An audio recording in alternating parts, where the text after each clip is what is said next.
Hey, this is Ramon, channel is Alpha 4. Please like, please subscribe, please hit that bell. Today we are going to be reviewing Jordan B. Peterson's Maps of Meaning, the Architecture of Belief. Let's get the technical stuff out of the way. His performance is good. It's actually better than his performance in 12 Rules for Life, so he's definitely getting better at reading books audibly. In 12 Rules for Life, his voice cracks at one point. I think he got sick.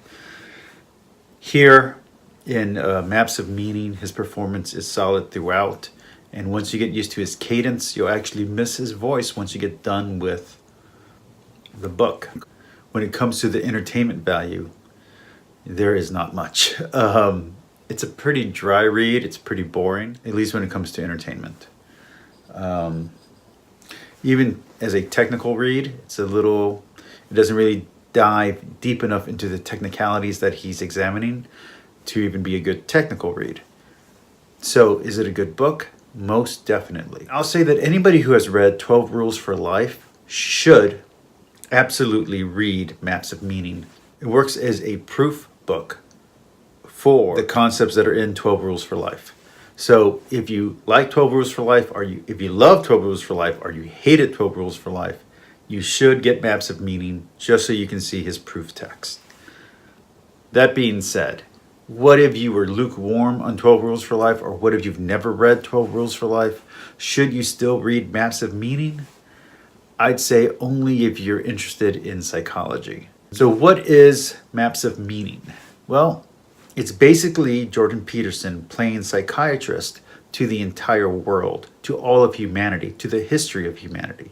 He's looking at human nature, human civilization, and he's diagnosing it based through the prism of its mythology. With that goal, he definitely succeeds. He definitely comes to some hard conclusions, and he definitely goes through the entire history of mythology.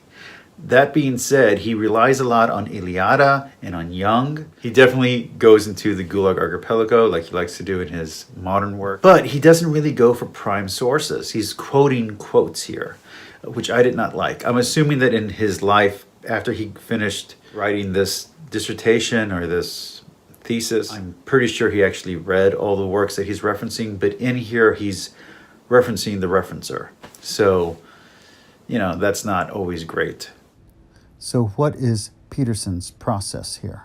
Well, you go through all the mythology that we know about when it comes to humanity, and you look at how it's developed, and you make these connections. So for me, myself, my own personal life, I did this back when I was 15 till I was about, I'm going to say 25. And it really helped me. It helped me figure out who I was and learn goals. My uncle, who taught me martial arts when I got kicked out of school for fighting, he gave me the Tao Te Ching. He gave me a book, the Book of Five Rings, and some book on meditation. I don't really remember what, but it was yogic or Hindu style meditation. Those books helped me, and you come to the same conclusions that you do reading those books when you read Maps of Meaning. In fact, when I later on read the Bible and then read mythology such as the Iliad and the Odyssey, you start making even stronger connections because the same ideas come through, the same conclusions are reached by different cultures.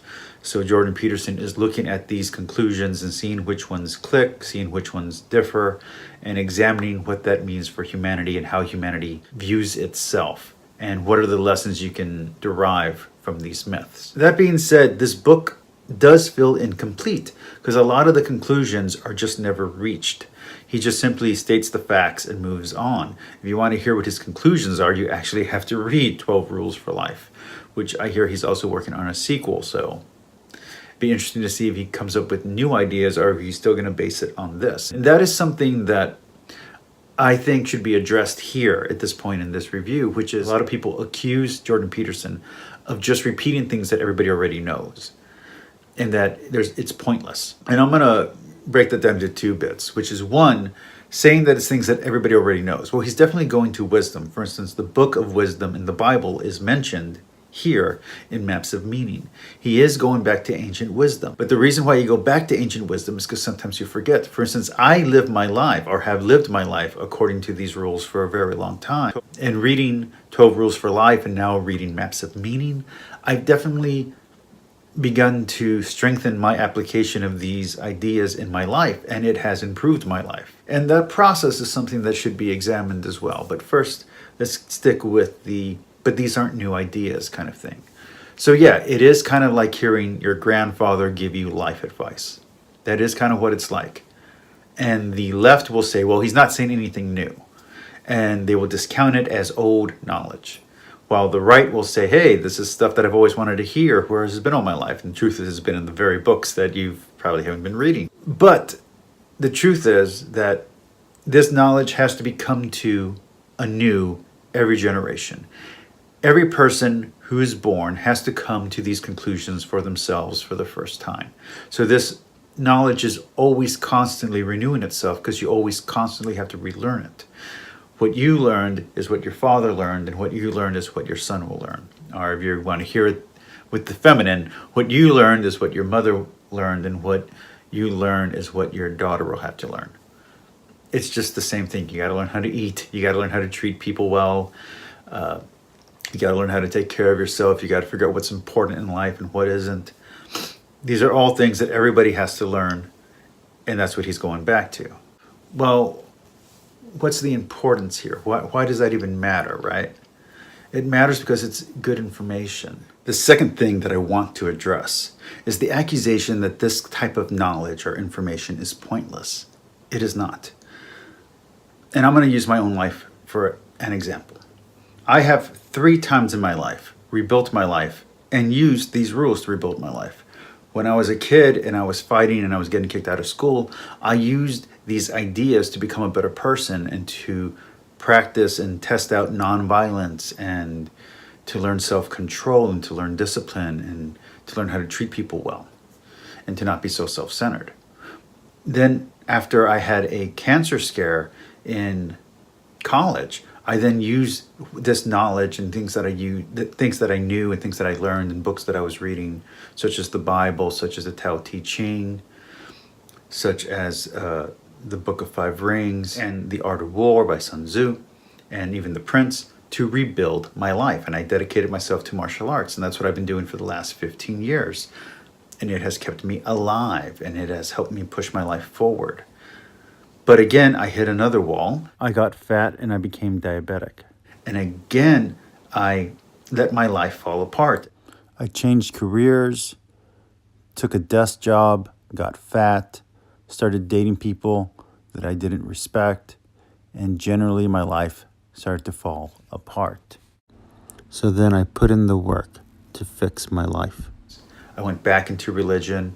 I raised my standards in who I date and how I live my life. Someone with higher goals than who I had dated before. So I dated a lawyer, I dated a counselor, and eventually I dated the person who I ended up marrying. I ended up moving my life forward, but to do that was very painful. I lost clients when I was re-examining my life, and it just took a while to get a new balance.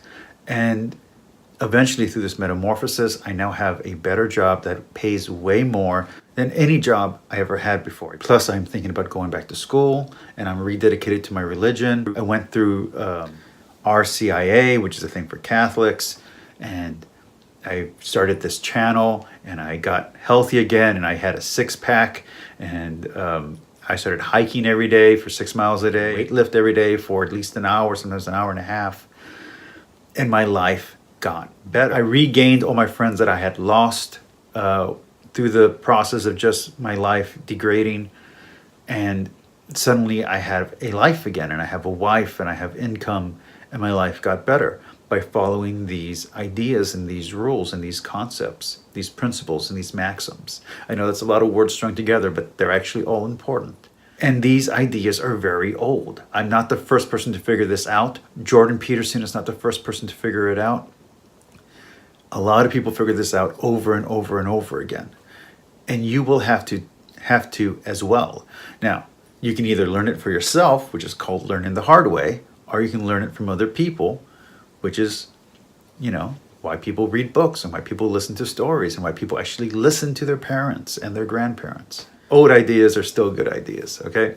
We still like sliced bread. We still like the tire. We still like fire. We still like eating cooked food, okay? The old ideas still work. We still like to exercise. We still like to fall in love. To put it another way, you can't build a better mousetrap. Sometimes things just work. And that's what Jordan Peterson is talking about in Maps of Meaning. It's a diagnosis of humanity through their mythology and through application of the mythology and looking at what works and what doesn't work, what we should keep and what we should throw away. Now, there are some blind spots. I'll be honest with you. He doesn't really get into the Quran. He doesn't really get into Latin American myths. He just doesn't. He sticks mostly with the European myths. He sticks with the Roman, the Greek, the Mesopotamian. And to be honest with you, he doesn't even really dive into the Roman and the Greek until he gets into Christianity and Catholicism. So, yeah, it is an incomplete diagnosis, but it is an amazingly interesting diagnosis. And it's a very long book. I believe it's 35 hours, maybe even be 38. I mean, it's a long time. You're spending a lot of time with Jordan Peterson. And as I said, I've watched all of his Maps of Meaning lectures on his channel, except I think one. So I watched all of them, or most of them. I've watched all his biblical lectures. I've watched a lot of his stuff. So a lot of his ideas, when you read Maps of Meaning, are not new because these are ideas that he's expounding upon in his current work or his current expression. That doesn't mean that they're worthless. In fact, I think they are very valuable and very interesting. So do I recommend Maps of Meaning if you're interested in Jordan Peterson? Yes, it will help you understand him much better. Do I recommend Maps of Meaning if you want to apply it to your life? Sure, why not? Do I recommend Maps of Meaning for entertainment on its own? Absolutely not. It will knock you out. There are parts where Jordan Peterson gets lost in his jargon and he starts using 10-cent words, one after another, after another, after another. And if you're not paying attention or if you're not following along, it'll knock you out or you'll just zone out and start daydreaming about something else. I don't recommend listening to this book while driving. I don't recommend listening to it while even working out. With 12 Rules for Life, I'd be listening to it while working out. With this book, I'd recommend listening to it while you are jogging, while you're relaxing in a bath, while you're sunbathing, instead of watching TV. That's when you should listen to this book because you're going to have to concentrate. That being said, I hope you all enjoyed this review. Please like and subscribe. Comment down below. Please leave a response. Please click that stupid bell. And I'll talk to you all later. Bye.